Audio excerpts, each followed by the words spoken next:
Isang mapagpalang umaga po sa ating lahat. Hallelujah! Good morning po. Excited na po tayo. Sumama sa Panginoon. Hallelujah! Maaari po natin palakpakan ng Panginoon. Welcome po natin yung presence niya. Sige po! Palakpakan natin ng Lord. Hallelujah!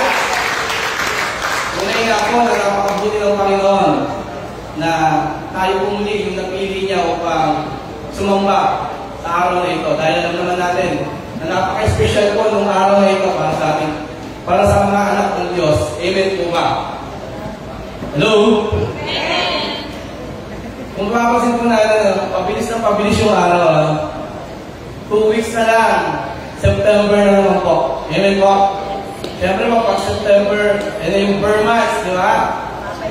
Sisilip na naman si Jose Marichan yan, di ba? Siyempre, yung natin yung Christmas, and then yung best offering po, tama po, na talaga naman pinaghahandaan natin, lalo-lalo po yung pamunuan natin. Dahil hindi po tayo kapaya at hindi natin maibigay yung pinaka-the best sa Panginoon. Amen po ba? Amen! Excited na po ba tayo? Amen! Dahil excited na po tayo, hindi ko na po papatagalin. Sino po dito ang gusto maranasan ang presence ng Lord? Amen! Hello? Sino po ang gusto maranasan ang presence ng Lord? Kapatid, ang presence ng Lord hindi lang po inaantay. Hindi pa pwede na kaupulang tayo dyan at maghihintay tayo sa presensya ng Lord at sasabihin natin, Lord, ibuhos mo ang presence mo. Kapatid, you don't wait the presence of God. Ano po kailangan natin gawin? We need to invite the presence of God. Amen po ba? Kailangan po pagdating sa church, mapapansin ko magtataka tayo mga kapatid, di ba? May mga nagpupuspos, meron tayo nakikita hindi nagpupuspos. May mga nakakareceive ng Holy Ghost, pero hindi nakakareceive ng Holy Ghost. May mga nare-revive, pero hindi nare-revive. Ano po ang kaibahan mga kapatid? Kasi po, yung isa, nagpupuri, habang yung isa, nakatulala. Hello? Sorry po mga kapatid ha. Pero kung nais po natin na maranasan ang presensya ng Panginoon, kailangan natin magpuri. Amen po? Kaya nga po mga kapatid, pag tayo isasamba, dapat po hindi lang doon po tayo spiritually prepared. Dapat po physically prepared din tayo. Amen po? Dahil ang isa po sa paraan ng kaaway upang hindi tayo makapagpuri, pupuyakin ka ng Sabado ng gabi kasi cellphone. Amen? Para pagdating ng linggo, hati ang puso mo. Hindi ka makapagpuri. Wala kang lakas, wala kang gana. Amen po. Kaya nga mga kapatid, sa umaga ito, sama-sama natin i-review yung spirit ng sloth and laziness sa umaga ito. Na ano magawa ng kaaway upang hindi natin maibigay yung 100% na pasamba sa Panginoon. Ito sinasaway natin. In the mighty name of Jesus! Hallelujah! Amen po. Kaya nga mga kapatid, yung babalikan po natin yung tabernacle, yung Old Testament, mapapansin po natin, wala po kayong makikita upuan sa tabernacle. Bakit? Kapatid, may mensahe ang Diyos. My place is not a place to observe. My house is not a place to sit. Expectate. Ang gusto kong parating sa akin ng Lord ngayon mga kapatid, my house, this house, is the place of worship. Amen po ba? Kaya kapatid, ano man yung pumipigil sa'yo, huwag mo hayaan mapigilan ka niya. Hayaan po natin na ilit tayo ng Holy Spirit. Pag sinabi po ng Holy Spirit sa atin, itaas natin ang mga kamay natin, itaas natin sa Panginoon. Pag sinabi na awitan mo siya, awitan natin. Pag sinabi ng Holy Spirit na nanundag ka, sumayo ka, sayo ka natin ng Panginoon. Palakpakan natin ang Panginoon. Huwag po natin hayaan mga kapatid na ang Pinoy ang magpasa sa atin. Hayaan po natin na ilit tayo ng Holy Spirit. Dahil kung gusto po talaga natin ma-encounter ang presence ng Lord ngayong umaga ito, we need to invite the presence of God to the power of worship. Amen po. At hayaan po natin na ilit tayo ng Holy Spirit. Dahil alam naman po natin na ang Diyos ay Espiritu. Kaya nakarapat-dapat lamang po na siya ay sambahin natin sa Espiritu at katotohanan. Hallelujah! Palakpakan niyo po natin ang Panginoon at ibigay po natin ang Holy Presence. Dahan-dahan po tayo umuyo at tayo isasamba sa Panginoon. Pagmumula po tayo ni Brother Joel sa pambunga at padala. Hindi nga lahat ay bumigit. Patuloy na sariwain ang kabutihan ng Diyos sa bawat pagkakataon ng buhay natin. Hallelujah! Purihin ka po, Panginoon, dahil napakabuti niyo po sa bawat isa sa amin. Salamat po, Diyos, dahil ang pagkamatay sa cross ay nagkaroon ng kapuluhan sa bawat isa po sa amin. Salamat po sa bawat latay na pinanguno. Kami po ay naligtas. Kami po ay napatawad. Kami ay lininis sa lahat ng kamuhihan. Salamat po, Diyos, sa bawat sakripisyo ibinigay niyo po sa amin. Para maranasan po namin yung mga bagay na hindi po naranasan ng iba. Salamat po, Diyos, dahil sa iyo, patuloy po namin nakakanta yung buhay pinangako mo sa amin. Ama, papasalamat po kami sa umagang ito dahil binigay po kami ng pagkakataon na muling makaharap ka. Malagay po namin ang puso po namin kung nasaan ka, O Diyos. Alam po namin, O Diyos, na sa bawat sakripisyo niyo po, dumaraan lang kami sa pagsubok, dumaraan lang kami sa mga bagay na hindi namin kinakaya. Pero maraming salamat. Dahil ang pagyakap mo ay sapat na para umahod kami, umagpang kami, at patuloy na ibandila ang kabutihan niyo po sa bawat isa po sa amin. Alam po namin, O Diyos, sa bawat oras, sa bawat araw, nagkakamali po kami, Panginoon. Sinasadya ng hindi. Ang ilang Diyos, linisin niyo po kami. Dahil gusto po namin maranasan ang presensya mo sa oras natin. Gusto po namin maranasan, Panginoon, kung gaano po kayo kabuti. Gusto po namin maranasan kung gaano po kami pinapalina araw-araw sa pagkabila ng mga pagsubok na dumaraan. Ama, maraming salamat po. Dahil sa bawat pagkakataon ng buhay po namin, nandyan ka.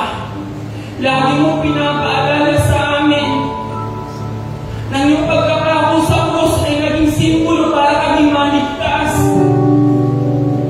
Dalangin po namin, dalangin patnubayan po kami para hindi po kami makatalikod po sa banal mo. Banal mo kautusan kami ng Diyos. Ama, maraming salamat po. Dahil sa bawat pagkakataon ng buhay po namin, nandiyan ka. At patuloy na kayo po yung kumakausap sa bawat puso na tiga. Para lalo pumusto sa bawat salita mo yung mga puso po namin na naglilingkod po sa inyo. O Diyos, hindi po namin sasayangin ang pagkakataon po. Pagkakataon na kung saan isamba po namin kayo, papapurihan po namin kayo, paigilaw po namin yung po namin katawan para sumamba sa inyo. Dahil yung pagmulat po ng aming mga mata, sa paghakbang po ng aming mga paa, ay isang karangalan po na may buhay po kami ngayon. Isang karangalan po na hindi kami worth it. Hindi kami karapat-dapat, pero binibigay si Panginoon. Salamat po, O Diyos, dahil sa umagang to, pinaranas niyo muli na kayo ay buhay,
Amen.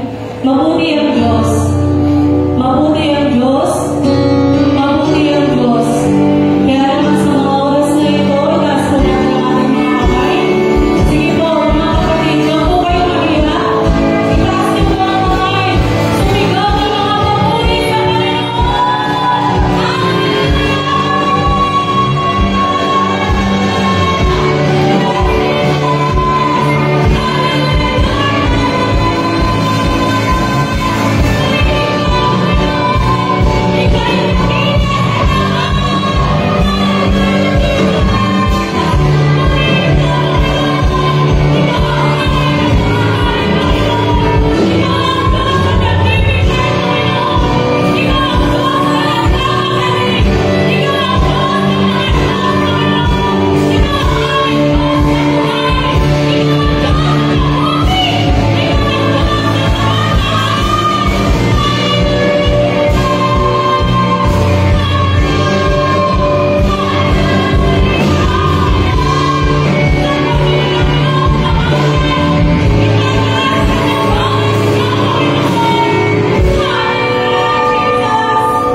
Amen. Masarap magpuri sa Panginoon. Amen. Amen.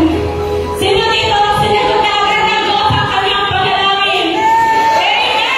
Sino dito ang pinagaling na ng Panginoon? Amen. Sino dito ang pinagaling na ng Panginoon?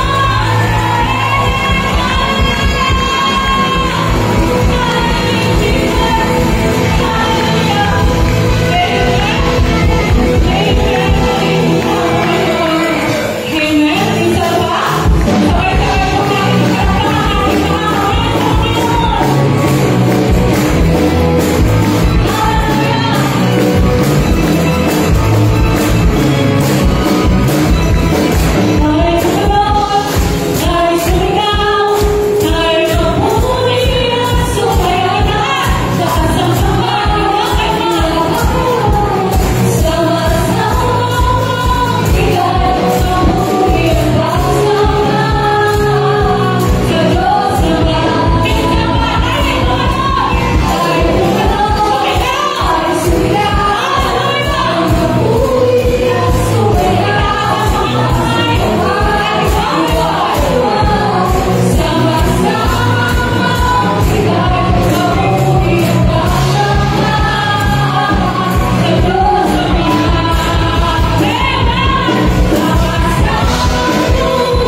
Dapat po, palagi natin maranasan ang presensya ng Diyos. Amen po. Madalas natin narinig dito na tunay naman talaga napakasarap sumamba at magpuri pag wala tayong problema. Amen po. Pero nagagawa ng iba kasi na kahit may pinagdadaanan sila, na ibibigay pa rin nila yung 100% na pagpupuri sa Panginoon. Amen po. Kaya nga po, kung isipin natin, lahat naman tayo may pinagdadaanan. Lahat tayo dumadaan sa uncertainty ng buhay. Diba? Yung walang katiyakan. Pero lagi po natin tatandaan na meron po tayong Diyos na very certain. Amen po? Na hindi siya nagbabago magpakailanman. Amen? Kaya po, kung titignan natin yung panahon ng Diyos, diba sa Matthew chapter 19 verse 26, diba? Ano ang sinabi ng Panginoon? Ang Panginoon mismo nag-quote dito, diba? With men, this is impossible. But with God, all things are possible. Kung titingnan po natin mga kapatid, napakaganda po ng perspective ng Diyos na to. Amen po ba? Pinapakita po sa atin na kung sa tao ay posible, sa Diyos walang imposible. Kung dumaranas ka man ngayon, kung sa tingin mo, wala na pag-asa. Diba? Lahat ng tao, iniwan ka na, wala nang tumutulong sa Diyos. Asahan mo, diyan ikilos ang Diyos. Dahil ang special ability ng Lord, gawin imposible. Gawin posible yung imposible. Amen po ba? Amen. Tandaan natin kapatid, walang bundok na hindi kayang iurong ang Diyos. Wala siyang sakit na hindi niya kayang pagalingin. Kaya kung ano man yung bigat na dinadala natin, naniniwala ako, kaya ng Diyos na ayusin ang buhay natin. Amen po ba? Basta magtiwala lang tayo sa Kanya ng buong puso. Dahil ang ability ng Lord, yung depression mo, kaya niyang i-turn into celebration. Amen po ba? Parapakan niya po natin yung Panginoon. Tunay nga po na napakabuti ng Diyos. Muli, meron po siyang dinala sa atin na kaluluwa. Inaanyayahan po na tumayo si Kuya Dandy Abarando. Parapakan po natin siya. Siya po ay invited po ni Kuya Wendell na mga kapatid ay patuloy ka namin nakasama sa pagpupuri sa Panginoon. Amen po. May special announcement lamang po tayo. Sa mga nais ko pong makipag-ibig kay Nanay Ligaya, bilang po ni Pastor Eric, 1:30 daw po ang alis. Dito po sa likod ng palengke po. Inuulit ko po, 1:30 daw po ang alis po mamaya. Ganoon din po, may gawain daw po yung ating mga elders bukas alas 5 ng hapon. Amen po. At sa mga kalalakihan naman po, alas 7 po ng gabi. Announcement din po, pinaiiwan daw po yung music team after po ng service. Amen po. Inaanyayahan ko po si Ate Tess Brasilia para po sa ating cards and open. Amen. Good morning po. Before po tayo magbigay sa Panginoon, gusto ko rin pong pasalamatan ng Panginoon sa buhay po ni Nanay Elsie. Nandito na siya. Nanay Elsie, tayo nga naman dyan. Pakita mo naman na lumalakad ka. Punta ka rito sa harapan, Nanay. Ayan. Napakabuti po ng Panginoon. Ha? Okay. Nanay ka po. Gusto ko niya magpasalamat sa Panginoon. Alam niyo po, si Nanay Elsie po ay isang buhay na patotoo ng Diyos. Kasi po, nung dinalaw po namin siya sa bahay, talagang totally hindi po siya makalakad. Ilang buwan po siya na nahiga sa higaan at hindi makalakad. Pero napakabuti po ng Panginoon. Isang taon pong mahigit siyang hindi nakalakad. At nagulat kami kasi ngayon lumalakad na siya. Ang buti ng Diyos.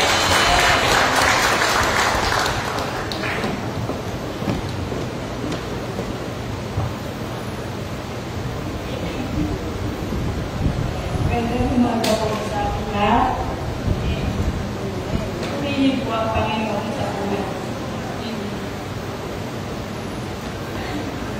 7 months akong last year, 7 months ako talaga. Hindi na kaya. nagkaroon ako ng osteoarthritis sa puso. Nagkaroon siya ng naga. Matagal kung saan kami ng hospital. Talagang hirap kami ang voice. Tapos may nagturo sa akin sa nagmula isang doktor na siya ang nakapagpagay sa akin. Tapos, habang ako ay nakahiga, inaamin ko talagang masama nang lumalabas sa bibig ko. Sobrang sakit. Kaya si Lord talagang hindi pa rin niya pinabayaan kahit masama na ang sinasabi ko.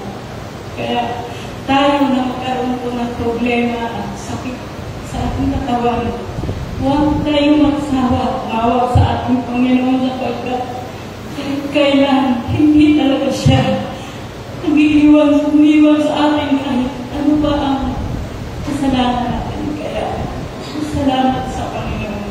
Iyon po ang Panginoon sa inyo.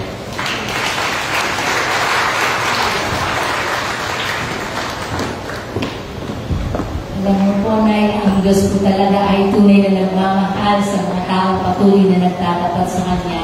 Tunay po na si Ate Elsie po ay isang buhay na patotoo na ang Diyos po natin ay Diyos na naghihimala sa buhay ng bawat isa. Amen! Kaya po, kapit lang lagi sa Panginoon. At ngayon po dadako tayo sa pagkakaloob. Pwede po ba anyayahan ko na kayong lahat na tumayo? Hawak na po ba yung inyong mga sobre? Alam niyo po, habang hawak po natin yung ating pong rice envelope, lagi po natin iisipin na ang paghahandog sa Panginoon ay hindi pabigat sa ating lahat. Kung laging sinasabi ni Pastor Eric, pag tayo daw po ay nagba-birthday, hindi tayo nadadagdagan, kundi tayo nababawasan. Sa paghahandog po sa Panginoon, baligtad. Pag tayo po ay naghahandog sa Panginoon, hindi po tayo nagpukulang, kundi nadadagdagan. Amen? Lagi po natin tatandaan, hindi ko nakakalimutan ang sabi ni Pastor Benning sa akin noon. Tess, alam mo, sa mga tao na tunay na nagmamahal sa Diyos, hindi mo na kailangang idikdik sa kanila na tumulong sa gawain ng Panginoon. Hindi mo na kailangan ulit-ilutin ang napakaraming verse para maghandog yan sa Panginoon. Kasi nagmamahal yan sa Diyos. Ang lagi po natin tatandaan, bakit tayo naghahandog sa Diyos? Kasi mahal na mahal natin ang Panginoon. Amen. Mahal mo ba ang Panginoon? Amen. Tanungin mo yung katabi mo, mahal mo ba ang Panginoon? Mahal na mahal mo ba ang Panginoon? Pangalawa, bakit tayo naghahandog? Kasi alam natin na ito ang gusto ng Diyos. Napapangiti natin ang Panginoon pag naghahandog tayo sa Kanya. Nalulugod ang Diyos pag naghahandog tayo sa Kanya. At pangatlo, bakit natin ito ginagawa? Kasi nagmamalasakit ka sa gawain ng Panginoon. Ang gusto mo, magkaroon ka ng ambag sa gawain ng Panginoon. Napakapalad po natin. Uulit-ulitin ko po sa inyo. Lagi natin naririnig. Napakapalad ng Ministeryo ng Glorious Covenant Ministry. Kahit hanggang ngayon, meron tayong libreng sambahan na pinagagamit sa atin. Samantalahin po natin ang pagkakataon na tumulong gumawa ng mabuti. Kasi hindi po natin alam kung ano ang mga susunod na pangyayari at panahon na mangyayari. So hanggat nandito tayo, gumawa tayo ng mabuti para sa Panginoon. Amen? Huwag nating sabihin, kulang na kami, kinakapos na kami, bakit magbibigay pa ako sa gawain ng Panginoon? Ang lagi po natin iisipin, hindi tayo nakukulang, kundi nadadagdagan pag tayo po'y naghahandog sa Diyos. Hindi pong lahat ay manalangin. Diyos Amang makapangyarihan sa lahat, ang buti mo, Panginoon. Laging lumalabas sa aming gabi ang mga katagang, mabuti ka, Panginoon. Kahit lagi namin nararanasan to, lagi mong pinatutunayan sa amin, Panginoon, na sa kabila na kami po ay nagkakamali, nagkakasala, nagkukulang, sinasabi nila na kami po ay makasalanan. Pero salamat, Panginoon, dahil Ikaw yung Diyos na nakakakilala sa amin. Panginoon, higit sa lahat, kilala mo yung buhay namin at nakikita mo yung puso namin, yung hangarin namin, Panginoon, kung paano kami nagmamahal sa iyo, kung paano kami nagtatapat sa iyo.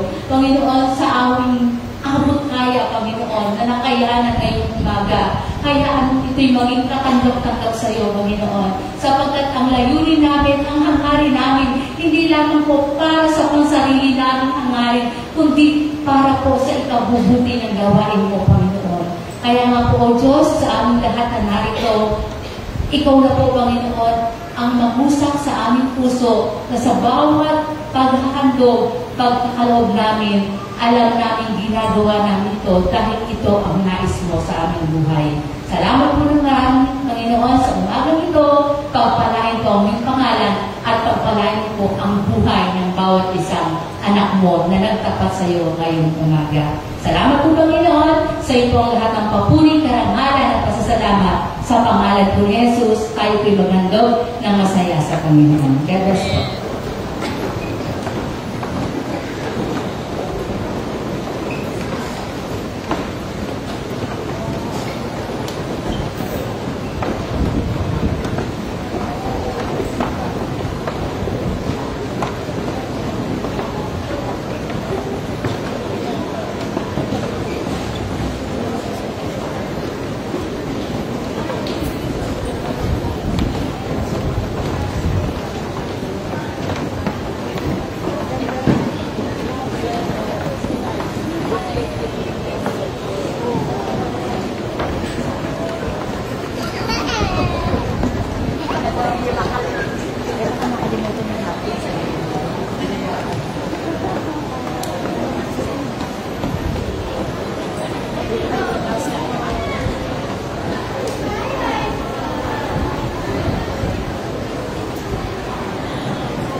biyaya po sa ating lahat.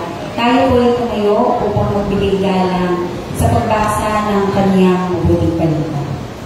Sa inyong mga dala po ang Biblia, makikibukas po ako sa Revelation chapter 2, verse 8 to 11. Inuulit ko po, Revelation chapter 2, verse 8 to 11. Ito po ang nasasabi.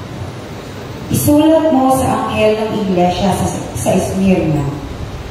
Ito ang sinabi sa iyo ng simula at bukas, ang namatay at maling na buhay. Alam ko ang kapagharian na dinaranas mo. Alam ko mahirap ka, ngunit ang totoo ay mayaman ka. Nalalaman ko rin ang mga paninirang tuli sa iyo ng mga nagpapanggap ng mga Hudyo. Ngunit ang totoo, sila ay mga kampon ni Satanas. Huwag kang matakot sa mga pag-uusig na malapit mong danasin. Makinig ka. Ipabibilang ko ng dyablo ang ilan sa inyo bilang pagsubok. Magdurusa kayo sa loob ng 10 araw. Manatili kang tapat hanggang kamatayan at gagantampalaan kita ng korona ng buhay. Ang lahat ng may pandinig ay makinig sa sinasabi ng Espiritu sa mga iglesia. Ang magtatagumpay ay hindi masasaktan sa pangalawang kamatayan. Purihin ang salita ng Diyos. Narito po ngayong umaga ang lingkod ng Panginoon na magbabahagi ng kanyang salita. I-welcome po natin Pastor Albert Capito.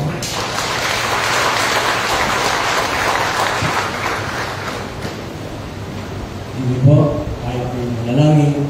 Pwede po natin yung ating mga ulo. Ipikit ang ating mga mata, tandaan natin respeto sa ating Diyos na buhay. O aming Diyos na buhay, makapangyarihan sa lahat. Lord, muli kaming mag-aaral, gugulay-gulay ng inyong mga salita. Salamat Panginoon na ito ay tumatak, matanim ng malalim sa matamang parte ng aming mga puso, upang kayo po ay laging madakila, maliwalhati sa aming mga buhay. Kayo po ang laging maitaas, wala na po iba. Sa inyo po ang papuri, parangal, pasasalamat. Sa tanging pangalan ng aming Panginoong Jesucristo, ang lahat ng nagsabi ng Amen. Palakpakan po natin ang Panginoon. Tayo po ang nakautunan. Magandang umaga po sa ating lahat. Kaya itong mensahe na ito ay hindi lang napapanahon, kundi ito ay salita ng Diyos na gusto ng Panginoon manatili tayong tapat. Dahil hindi naman ang sinasabi ng Panginoon sa bawat isa, ang mananatiling tapat hanggang wakas, sabi ng Panginoon ay maliligtas. Hindi lang ligtas, pinagpala. Kundi nararanasan natin ang lahat ng kasaganaan na galing sa ating Panginoon.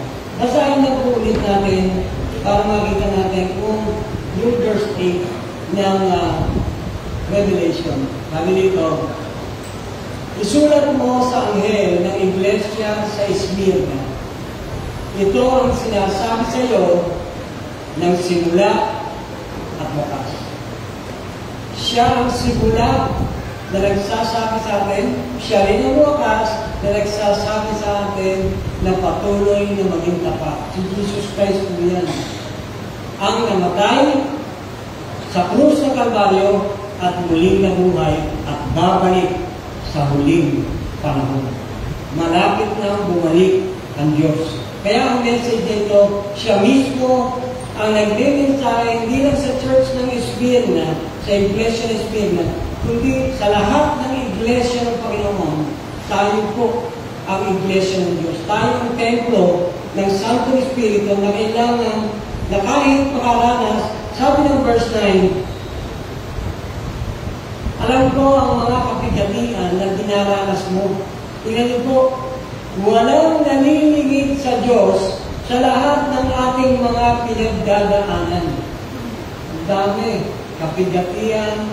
Alam ko mahirap ka. Ngunit ang totoo ay mayaman ka. Yan ang totoo. Kaya gusto ng Panginoon, mayaman tayo sa lahat ng mga salita ng Diyos. Pinapayaman tayo, hindi lang every Sunday, kung bakit tayo pinadadalaw linggo-linggo, upang payamanin tayo sa kanyang salita, sa kanyang mga gawa, kung paano nararanasan natin yung mga himala ng Diyos, yan po yan. Kaya pinayayaman niya tayo sa napakaraming mga pagpapala ng Diyos, na kahit tayo pumaranas ng maraming pagsubok at problema, pero ang Diyos, hindi tayo pinababayaan, lagi niya tayo sinasamahan. Sabi ko, nalalaman ko rin ang mga paninirang puri sa iyo ng mga nagpapanggap ng mga Hudyo. Yan, yung marami, dalawang hostile forces ang nagpapahirap sa Esmirna. Hindi lang sa Esmirna, sa atin din. Marami ang naninirang puri sa mga lingkod ng Diyos sa Esmirna na nagpapanggap ng mga Hudyo. Ngunit ang totoo, sila yung mga kampo ni Satanas. Kaya marami po na hindi mga lingkod ng Diyos ang naninira sa atin.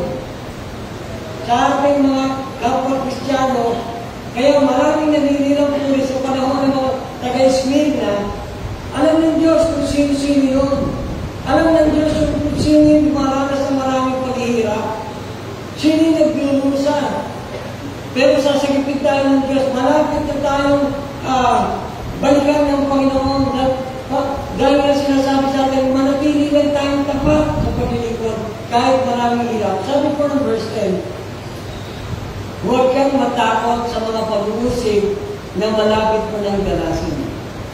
Makinig ka, ipabibilang mo ng Diablo ilan sa inyo bilang pagsubok. Magdurusa kayo sa loob ng 10 araw. Ito yung pinaka-main topic natin.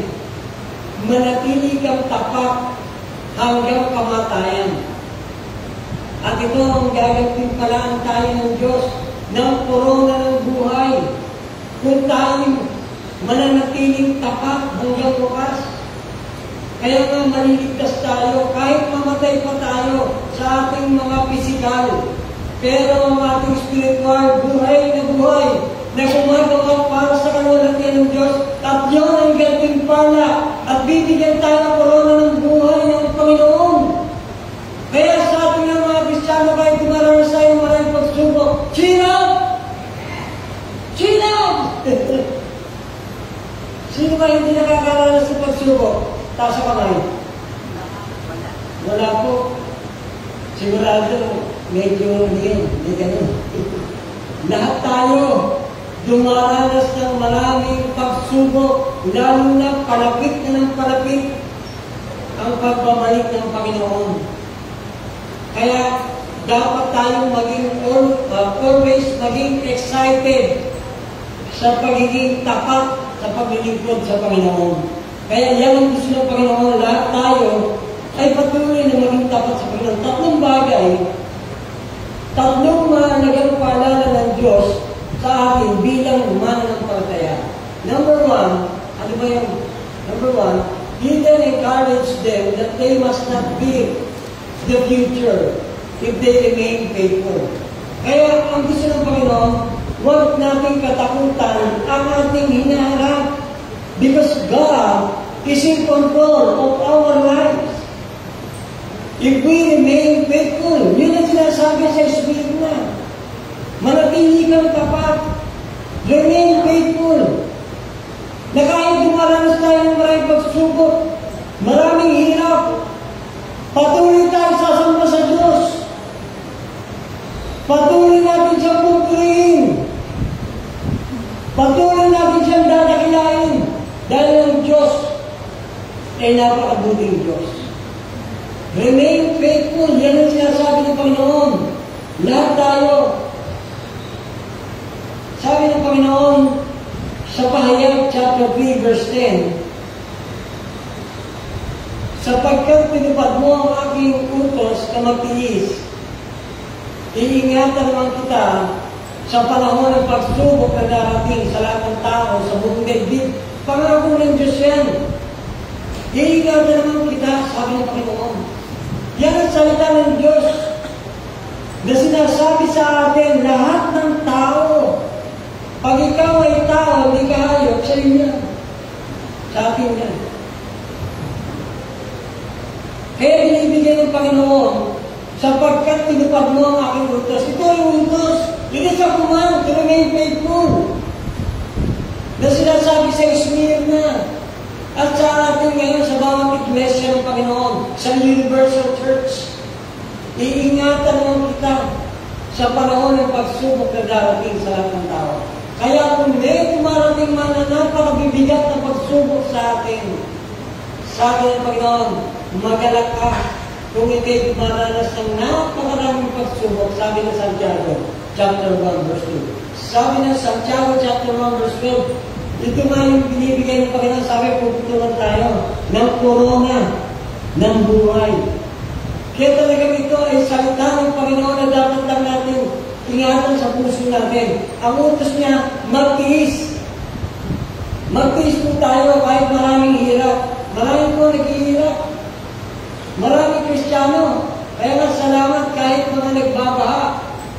E narito, yung mga taga-Panginay, talagang hirap. Ang dalim ng baha sa kanila. Kahit ngayon, baha pa rin po. Ang lalim ng mga baha doon sa Panginay sa dulo na aming binabalmustarihan. Kaya talaga po, pero kahit na narito, nagtitiis kahit maraming hirap, pero ang Diyos ang nag-iingat sa mga tao ng Diyos. Lahat tayo dumaranas, hindi lang baha, hindi lang sakit, hindi lang sakit na katawan, kundi sakit na kalooban. Lahat tayo dumaranas yan. Maraming mga hinagpis. Maraming kahirapan na dinadala tayo. Pero sabi ng Panginoon, huwag tayong magsasalita ng against. Always remain faithful to live by God, with God, in the power of the Holy Spirit. Sabi ng awit, 105 verse 45, wala ko dyan. sabi ko ng Panginoon, upang kanilang maingatan ang kanyang mga palatuntunan at sundin ang kanyang mga kautusan. Purihin ninyo ang Panginoon. Yun po ang gusto ng Panginoon na remain faithful in praising Him.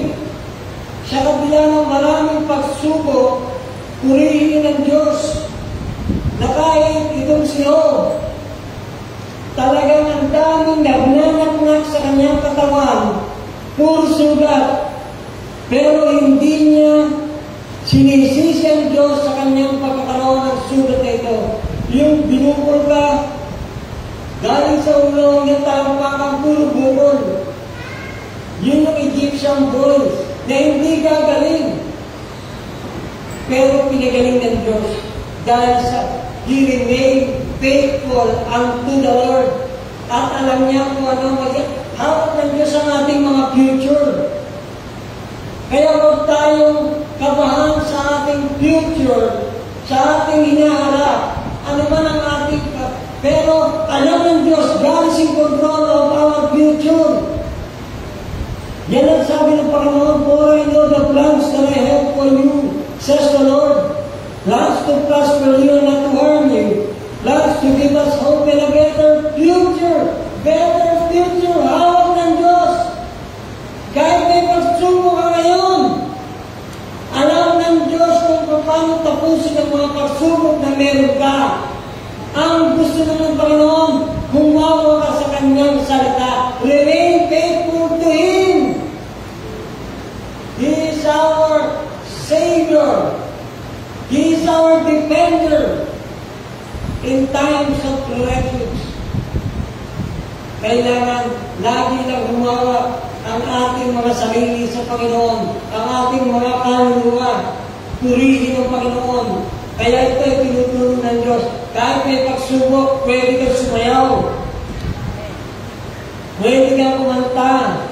Kaya kanina sa mga awitin, sabi, tumalon, sumayaw. Ang sarap nun. Kung tayo po ay may mga pagsubok na problema pinagdaraanan, sabi ng Panginoon, patuloy tayong magalak. Purihin ang Diyos. Sabi ng John chapter 21, verse 18 and 19. Katotohanan sinasabi ko sa iyo, nang ikaw ay bata pa, ikaw ay nagbibihis at ikaw ay lumalakad kung saan mo ibig. Ngunit pagtanda mo, iunat mo yung kamay at bibigkisin ka ng iba at dadalhin ka kung saan hindi mo ibig.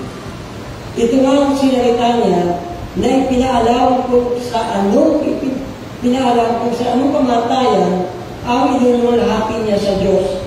At pagkasalita niya nito, ay sinabi niya sa kanya, sumunod ka sa akin. Ito po ay salita ng Diyos kay Peter.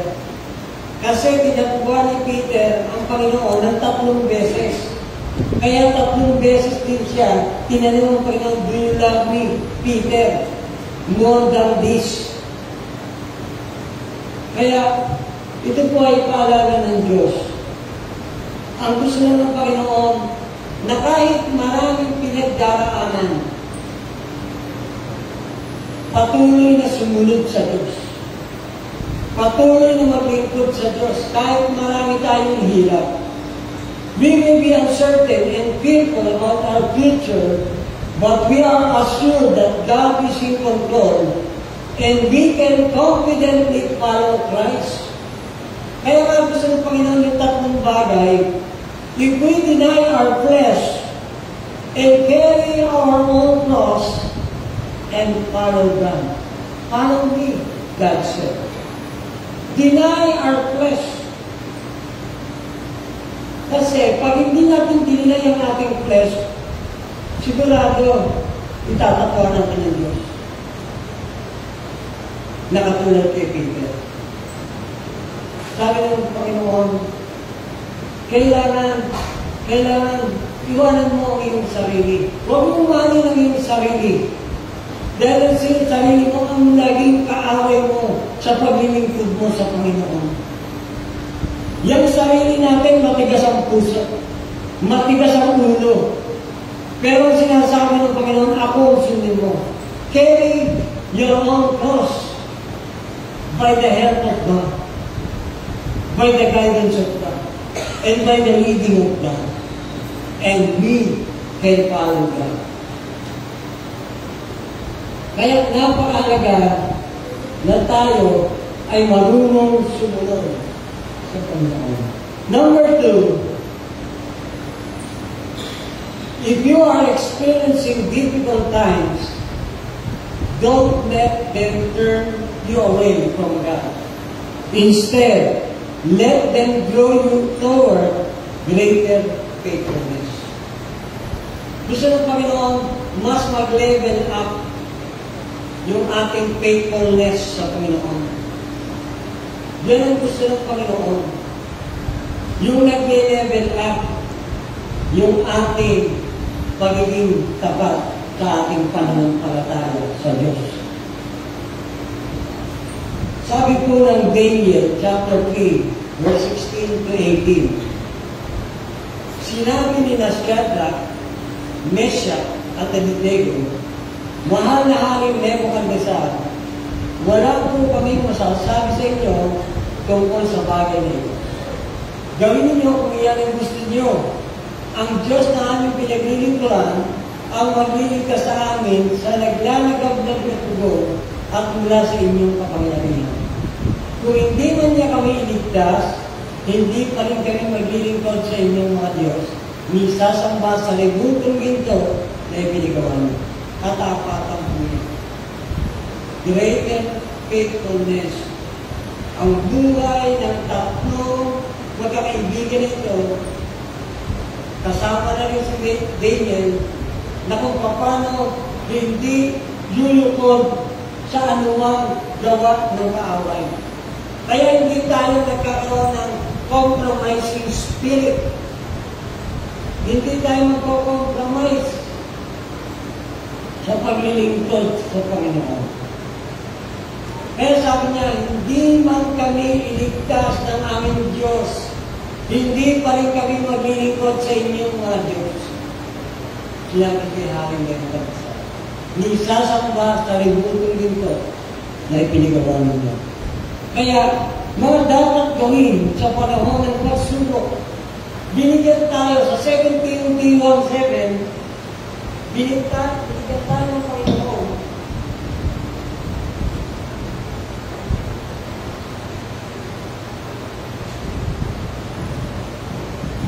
Para tatlong bagay ang binigay ng Panginoon para patuloy tayong mag-level up. Hindi tayo mananatili na faithful na.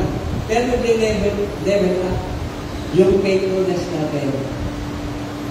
Sabi ng 2 Timothy 1:7, hindi tayo binigyan ng espiritu ng takot, pero espiritu ng kapangyarihan, pag-ibig, at sabi naman ng Panginoon, pagpipigil sa sarili o sound mind. Kaya meron tayo, para kahit na dumanas ng tayo ng mahirap na bagay sa panahon ngayon, pero gusto ng Panginoon, pa-level up ang ating pananampalataya. Kaya binigyan tayo espiritu ng kapangyarihan, spirit of power. Yung power na meron tayo, kaya sabi ng 1 John 4, greater is He that is in me than he that is in the world. Kahit ano pa, yung mga kalaban natin sa mundo ito, walang pwedeng ibantay sa Diyos na meron tayo. Yung kapangyarihan ng Diyos. Amen?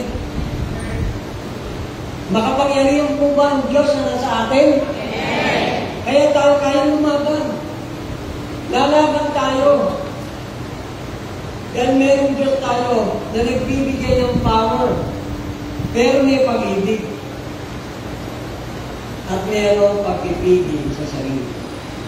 Sinasabi dyan, power under control. Yun yung espiritu ng meekness. Power under control by the Holy Spirit. Kaya yun ang binigay sa atin ng Panginoon. Guided by the Holy Spirit ang ating mga buhay. Hindi tayo pagdalos-dalos. Hindi tayo binibigyan. Kaya nga sinabing sound mind in English, pag sinabing sound mind, you are sound by the Word of God. You are sounded by the Holy Spirit, by the audible voice of God. Kaya napakaganda na tayo ay laging nakakonekta sa banal na Espiritu ng Diyos. Kaya nga tayo sumasamba sa Espiritu at katotohanan dahil alam ng Diyos, nakakonekta tayo sa Kanya. Kaya masarap sumamba kung tayo ay konektado na merong kapangyarihan para tayo sumamba, anong mga dapat gawin sa pagsamba, anong mga dapat gawin sa paglilingkod, anong dapat gawin sa ating pagbibigay ng papuri sa ating Diyos na buhay. Kaya napakahalaga. Sabi ng 1 Peter chapter 1 verse 7, ito ang nagpapatatag sa atin, yung salita ng Diyos, siya nagpapatibay kahit maraming paghirap, kahit dumanas tayo na napakaraming pagsubok. Sabi ng 1 Corinthians 10:13, ito ay nararanasan ng lahat ng tao sa mundo. Pero dahil nga, sabi ng Panginoon, sa panahon na hindi mo na kaya, ako ang gagawa, sabi ng Panginoon. Kahit may pagsubok tayo. Pag hindi mo na kaya, Lord, hindi ko na po kaya. I need your help. Ayan, ipapasok ng Diyos. Sasamahan tayo. Kaya sabi ng Panginoon, wherever you go, I will be with you. Diyos 1:9. Kaya lahat, sabi ng Matthew 28:20, 28:20, I will always go with you wherever you go. In this earth, yan ang pangako ng Diyos, sasamahan kita kahit saan ka magpunta. Kaya kahit tayo narito sa pagsamba, lalo tayo sasamahan ng Diyos. Sa pagsamba natin, kasama natin ng Diyos ngayon. Nadarama na po ba? Yung nadarama, ako nakakadarama na sinasamahan tayo ng Diyos. Sinasamahan tayo ng Diyos. Hindi tayo pamabayaan ng Diyos. Kilala tayo ng Diyos. Ang sarap. Ang laging magpuri sa Panginoon. Mamaya awit tayo. Kung paano tayo sasamba na wala siyang katulad, pagitin natin yung wala siyang katulad. Pupurihin kita o Diyos. Yun ang sinabi ng Panginoon. Yun ang ipakanta natin namin, sabi niya.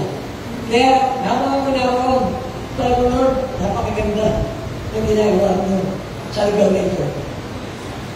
Napakabuti ng Diyos, amen? Hallelujah! Kaya talagang, sabi ko, sa Mark 9:50, wala po dyan, sabi po rito, Mark 9:50, pwede yung buksan ang inyong mga Bible. Mabuti ang asin. Datapwat po kung tumaba ang asin, ay ano ang inyong papaalam. Taglay ninyo sa inyong sarili ang asin, at kayo'y magkakaroon ng kapayapaan sa isa't isa. Tingnan niyo po ito ay inaaling tulad yung buhay na ini-illustrate yung pagiging asin natin. Jesus used salt to illustrate three qualities which should be found in the life of His people. Yung pagiging matapat, yung pagiging faithful sa Panginoon. Number one, tatlong bagay po ito, yung pagiging asin. We should remember God's faithfulness. Kahit tayo hindi maging tapat, ang Diyos mananatiling tapat. 1 Timothy chapter 2 verse 13. Number two, we should be effective in Christian living. Yan ang sinabi ng Panginoon. Kayo ang asin ng lupa. Manatiling maalat. Nagiging malakabuhan ang pagiging asin natin pag hindi tayo maalat. Na kahit tayo sinasabi natin Christian tayo, pero hindi tayo nananatiling tapat sa Panginoon, nawawala yung ating flavoring.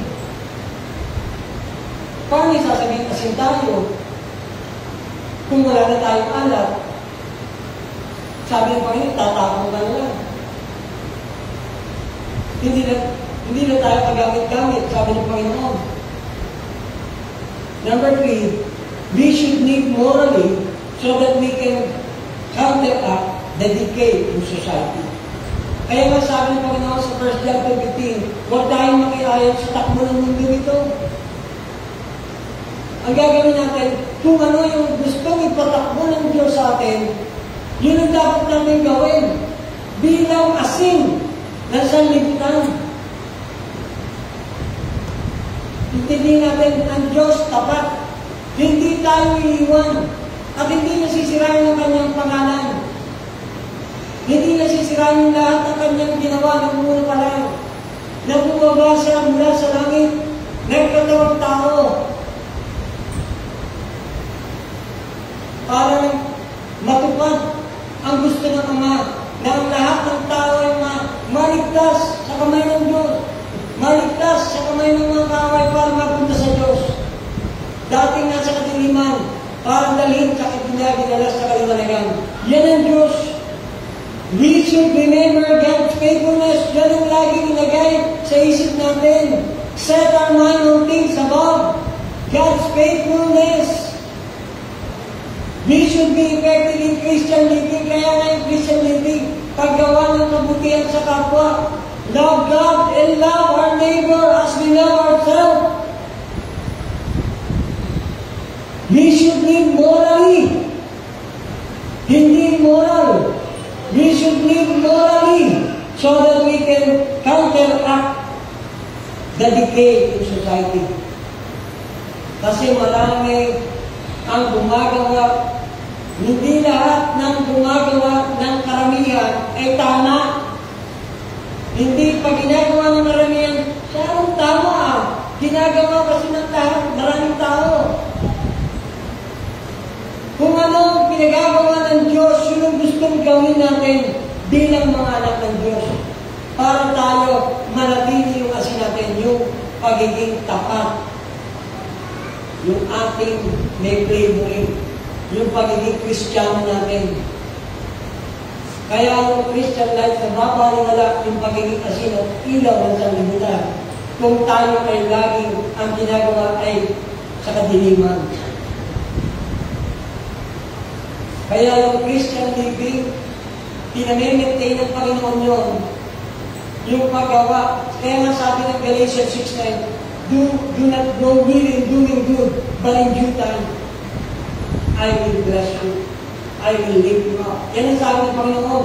Kaya ang gusto ng Panginoon, patuloy sa paggawa ng namomotivate na karakter natin ng love, joy, peace, patience, kindness, faithfulness, goodness, meekness, and self-control.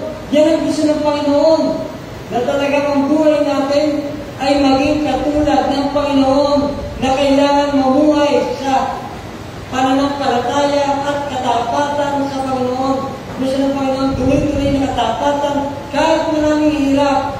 Lahat tayo na gumagawa sa Panginoon sa kanyang basan. Patuloy na maging tapat kahit dumaranas pa ng maraming hirap. Kung tayo manila sa music ministry, dancing ministry, tayo manila sa bawat department in the ministry, patuloy lang na gumawa para sa Panginoon dahil ang Diyos alam ang lahat ng ating pinagdadaanan. Walang naliligid sa mata ng Panginoon. Laging kita ang ating mga ginagawa. Sabi ng 2 Chronicles 16:9, ang Diyos ay laging nakapasid sa mga masama at sa mga mabuti. Kaya gusto ng Panginoon, ang mga magtuling lingkod ng Diyos, patuloy na maging mabuti at patuloy na maging tapat sa paglingkod hanggang dumating ang Panginoon. Amen. Palakpakan po natin ang Panginoon. Pangatlo po, gossip and remember your heavenly reward. Tingnan niyo po, yung if we remain faithful and greater faithfulness, makikita sa atin, at patuloy na magtiwala sa Diyos hanggang wakas, and remember your heavenly reward. Kung tayo ay nakakatanggap ng reward dito sa lupa, wala sa kalingkingan sa reward na gusto ibigay ng Panginoon sa langit. Lahat tayo may reward kung mananatili tayo tapat sa paglilingkod. Na konting sakit lang, aaklas na sa laban. Dapat nga, tayo mga sundalo ng Diyos, habang nasusugatan, lalong tumatapang. Amen?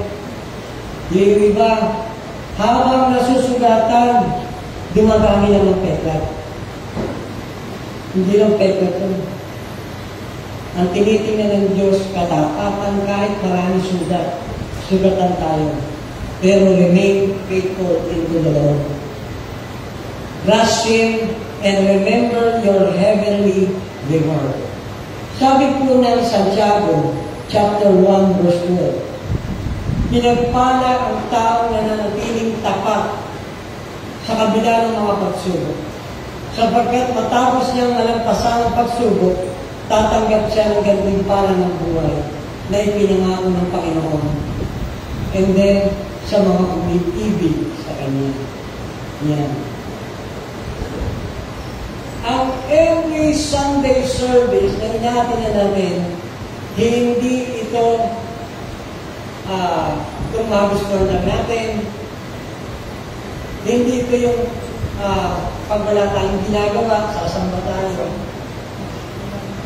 Ang Sunday service, ito po ay hindi pahirap sa Kristiyano. Ang Sunday service, tayo ay dadalaw dahil umiibig tayo sa Kanya. Dahil mahal natin ang Diyos na buwan.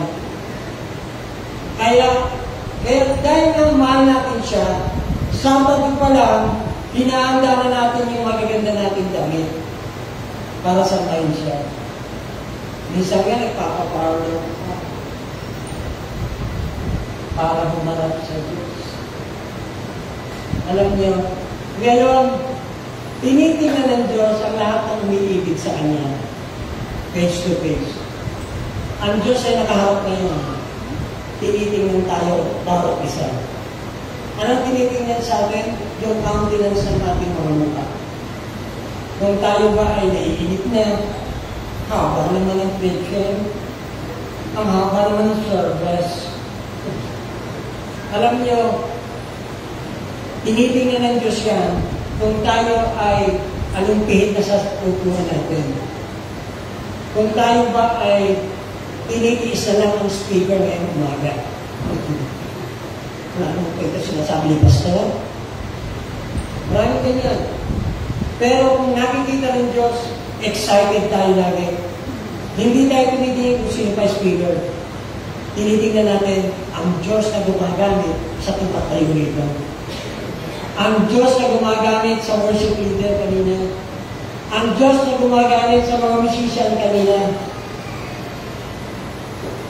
Ang Diyos na nakatingin sa puso ng bawat isa. Nararanasan natin ang kaligayahan sa ating pagsamba. Kaya napakasarap magtiwala sa Diyos. Sabi nga ng Panginoon sa Romans 10:11, ang nagtitiwala o nananalig sa Diyos, hindi napapahiya. Kaya napakalaga ng mga salita ng Diyos na ito ay malalim na matalim sa puso natin dahil tayo ay pagkakatiwalaan ng Diyos, pagpapalain tayo. Kahit maraming pagsubok, pero nanatili tayong tapat. Nagtitiwala tayo sa Kanya na hindi niya tayo iwan ipapabayaan naman. Kaya sabi po ng Payag chapter 3 verse 10, iulit natin, sapagkat tinupad mo ang aking utos na magtiis, iingatan naman kita sa panahon ng pagsubok na darating sa lahat ng tao sa buong daigdig. Kaya iyan ay inuulit ng Panginoon na tayo ay manatiling tapat sa paglilingkod sa Kanya. Kaya itong Smyrna sa Philadelphia Church, wala pong against ang Panginoon sa kanila.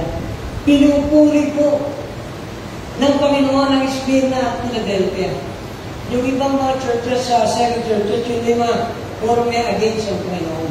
Pero dito wala. Na kahit maraming hirap, pero nagtitiis sa hirap. Pero mayaman po ang lugar na ito, may Smyrna. Mayaman yan. Kaya talagang sila yung pinagpala, hindi lang yung kayamanan sa natural, pero yung kayamanan spiritual, yun ang pinapagbigyan ng Panginoon ng pahalaga sa buhay ng bawat isa. Sabi po ng Awit, chapter 9, verse 10, at silang nangakaalam ng iyong pangalan ay maglalagak ng kanilang tiwala sa iyo, sapagkat ikaw, Panginoon, ay hindi mo pinabayaan sila na nagsisihanap sa iyo. Tingnan niyo po yung verse na yun. Awit 9:10. Sila'y nakakaalam ng iyong pangalan. Kailangan kinikilala natin yung pangalan ng ating Panginoong Jesus. Lagi natin, kaya nga tayo tinawag na Kristiyano. Kalaki pa kanyang pangalan sa ating pagiging Kristiyano. Kaya yung tayo Kristiyano, hinahanap sa atin ng Panginoon yung pamumuhay bilang Kristiyano. Christian living. Kailangan Christian living. Live in morally. Yan ang gusto ng Panginoon. Na talagang mamuhay na naayon sa kanyang kalooban. Kaya napakalaga ng mga bagay na ito, tatlong bagay lang. Remain faithful, and then mag-level up, greater faithfulness. And number 3, trust Him, and remember your heavenly reward. Kaya sabi ng Panginoon, sa ating conclusion, sabi po ng Matthew 24:13, Mateo, unti-unti na pong mag-prepare ang music team, aawit po tayo. Ngunit ang mananatiling tapat hanggang wakas, ang siyang maniligtas. Ang mananatiling tapat sa kabila ng napakaraming pagsubok, lalo na ngayon, sinabi ng 2 Timothy 3, verse 1-4, mababagbat na kailangan ng mga huling panahon. Kaya yung nadaranasan natin, yun na po ang nakasulat sa aklat ng Diyos. Kaya, patuloy lang tayong maging tapat sa Panginoon, patuloy na mag-level up ang ating katapatan sa Panginoon, at magtiwala lang sa Panginoon lagi. Sabi ng Matthew 16:27, sapagkat ang anak ng tao ay pariritong nasa kalwalatian ng kanyang ama sa kasama ang kanyang mga anghel. At kung magkabibigyan ang bawat tao ayon sa kanyang mga ginawa. Tingnan niyo po. Ano kayong gagawin natin? Kaya manatili tayong masipag sa gawain. Dahil hindi nasasayang ang ating pagpapagal. Sabi ng 1 Corinthians 15:58. Hindi nasasayang ang ating pagpapagal. Remain faithful. Level up. Greater faithfulness and trust Him. And always remember, there's a reward na naghihintay sa atin. Tayo po tayo. Hallelujah. Pawitan po natin ang Panginoon.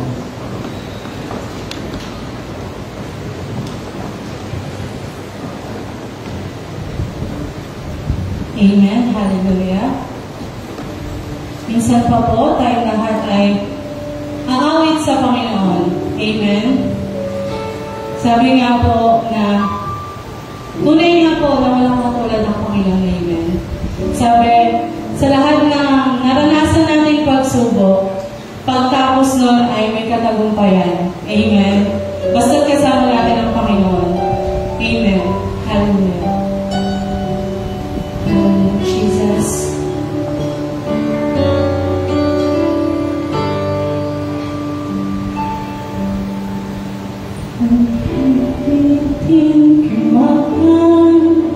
Lahat ng awit sa mundo, di kayang ilarawan ang dahilan mo. Kulang ang lahat ng kulang maging mga salita upang ihayag ang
na namin naman, Panginoon. Thank you, Lord, for ministering power sa bawat isa, Panginoon. Naliligid sa inyo, Panginoon, ang mga pinaalala sa inyong mga na narito ngayon. Kahit, Lord, sa kabila ng maraming pagsubok, Lord, patuloy niyo po iingatan, gagabayan, tutulungan ang lahat ng inyong mga mahal na dumaranas ng maraming pagsubok. Lord, we pray na ang lahat ng inyong mga lingkod ay patuloy niyong bigyan, sabi niyo, na lumakad kami ito sa Espiritu ng kapangyarihan, pag-ibig at pagpipigil sa sarili. Tanggapin po natin ang lahat ng pagpapala ng Diyos sa bawat araw ng ating buhay, sa pagharap sa maraming pagsubok ng buhay. Hindi niya tayo iiwan ni pababayaan. Pangako ng Diyos yan. God will remain faithful. God will remain. Siya ang ating magiging kalakasan araw-araw sa kabila ng maraming pagsubok, sa kabila ng maraming problema, sa kabila ng maraming tiisin. God is in control of our life. Thank you, Lord. Habang itinataas natin ang ating mga kamay, sa aming Diyos na mahal sa aming Ama, na patuloy na pinanggagalingan ng lahat ng bagay, lakas, malinaw, kapangyarihan, lahat, Lord, galing sa iyo. Sa aming Diyos na aming Panginoon, Jesus Cristo ng Anak, Lord, salamat na patuloy na nagliligtas at patuloy na mamagitan sa mga Israel. Sa Panginoon, ang Holy Spirit na kasama rin natin ngayon, nagbabantay din sa atin, nag-o-offer sa atin, nagbibigay